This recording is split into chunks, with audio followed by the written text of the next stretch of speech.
హాస్టళ్లలో సంక్షేమం లేదు. హాస్టల్లోట సంక్షేమ హాస్టల్ అంటారు, దాంట్లో క్షేమం లేదు, మనం లేదట. హాస్టల్లో సంక్షేమం లేదు. రాష్ట్రంలో సంక్షేమ హాస్టళ్ల దుస్థితిపై హైకోర్టు తీవ్ర ఆందోళన, తరచూ ఆందోళన కలిగిస్తూ భయంకర ఘటనలు. వీటిపై స్పందించకపోతే భవిష్యత్ తరాలపై తీవ్ర ప్రభావం. ప్రభుత్వం దృష్టి సారించాలి, పరిస్థితులు మెరుగుపరచాలి. రెసిడెన్షియల్ స్కూళ్లలో చదివే విద్యార్థులు సురక్షితంగా ఉండాలి, లేకపోతే విద్యాపరంగా గ్రామీణ పట్టణ పిల్లల మధ్య అసమతులిత ఉంటుంది. హాస్టల్ భవనం చుట్టూ సోలార్ ఫెన్సింగ్ ఏర్పాటు చేయాలి. హాస్టల్లోకి రాకపోకలను పర్యవేక్షించి వాటిని రిజిస్టర్ చేయాలి. అవసరమైన ప్రతి చోట సీసీ కెమెరాలు పెట్టాలి. హాస్టల్ సిబ్బంది నేపథ్యాన్ని సమగ్రంగా పరిశీలించాలి. ప్రభుత్వానికి పలు ప్రాథమిక మార్గదర్శకాలు సూచించిన హైకోర్టు అన్ని హాస్టల్లో కఠినంగా అమలయ్యేలా మార్గదర్శకాలు రూపొందించాలన్న ఆదేశం. ఆడపిల్లల పట్ల అనుచితంగా ప్రవర్తించిన వాచ్మెన్ తొలగింపును సమర్థించిన కోర్టు. ఇది కర్నూలు జిల్లా కోసుగిలో మురుగుతో పందులకు ఆవాసంగా మారిన హాస్టల్ ప్రాంగణం.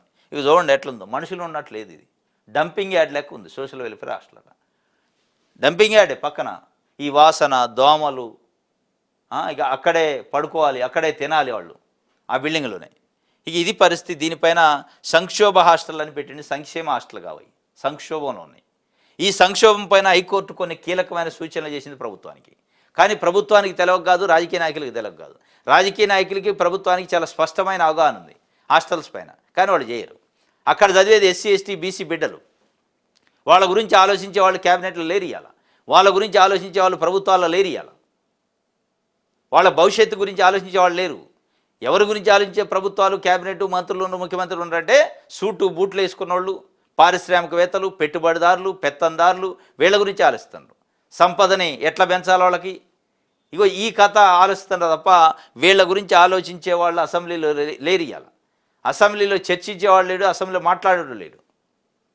వాస్తవంగా వీళ్ళు భవిష్యత్తు, ఈ దేశానికి రాష్ట్రానికి భవిష్యత్తు అయిన విద్యార్థులు అత్యంత దుర్భరమైన పరిస్థితుల్లో జీవిస్తుంటే కనీసం వాళ్ళ గురించి మాట మాత్రమైన అసెంబ్లీలో కానీ ప్రభుత్వాన్ని ప్రశ్నించేవాడు లేడు. ఇవాళ ఆ నాయకులే లేరు, ఆ యాటిట్యూడ్ లేడు. ఎక్కడ ఇసుక దొరికిద్ది, ఎక్కడ మైనింగ్ దొరికిద్ది, ఎక్కడ వైనింగ్ దొరికిద్ది, వైన్ షాపులు సిండికేట్ అయిదాం, ఎట్లా డబ్బులు పోగేసుకుందాం, ఈ పద్ధతే ఉంది ఇవాళ రాజకీయాల్లో ఉన్న నాయకులకి. నెలకి ఎన్ని కోట్లు సంపాదించాలి, ఎట్లా సంపాదించాలి, ఇది తప్ప మన నియోజకవర్గంలో హాస్టల్స్, పిల్లల హాస్టల్స్ ఎన్ని ఉన్నాయి, గవర్నమెంట్ హాస్టల్స్, ఆ హాస్టల్స్ పరిస్థితి ఏంది, వాళ్ళకి తిండి ఏంది, తిప్పలేంది, నీళ్ళేంది అని అడిగేటోడు కానీ మాట్లాడేటోడు, ఆలోచించేటోడు లేడు. మాట్లాడితే వ్యాపారాలు, డీల్స్, సెటిల్మెంట్లు, సిండికేట్లు, ఇవి తప్ప వీటి కోసం అప్పుడప్పుడు మీడియాలోకి వచ్చి ఏదో మాట్లాడినట్టు చేయడం తప్ప నిజంగా చిత్తశుద్ధి, కమిట్మెంట్ ఉన్న నాయకులు లేరు. ఉంటే ఈ పరిస్థితి హైకోర్టు డైరెక్ట్గా ఈ ఫోటోలు చూసి కంగు తిన్నదట. ఇది ఒక వార్త. అంటే ఇది ఒక హాస్టల్లో కుక్గా పనిచేసేవాడిని తొలగించారు, డిస్మిస్ చేసింది. వాడు కుక్గా పనిచేస్తే అక్కడ ఉన్న అమ్మాయిలను వేధించడం మొదలుపెట్టిండట. అక్కడ ఉన్న అటెండర్ అట్లాంటి వాళ్ళు ఉంటారు కదా, శంకరయ్య అనేటోడు చేస్తే హైకోర్టు 2012లో తొలగించింది డిపార్ట్మెంట్. హైకోర్టుకు పోయినాడు, నా తొలగింపు అక్రమం అని. వాడు చేసిన దందాకి తొలగింపు అక్రమట. కోర్టు చివరి కంక్లూజన్కి వచ్చింది, నేను తొలగించడం కాదు, చాలా కరెక్ట్ తొలగించడం, ఇంకా నీకు వేరే శిక్షలు వేయాలని కూడా చెప్పిందట.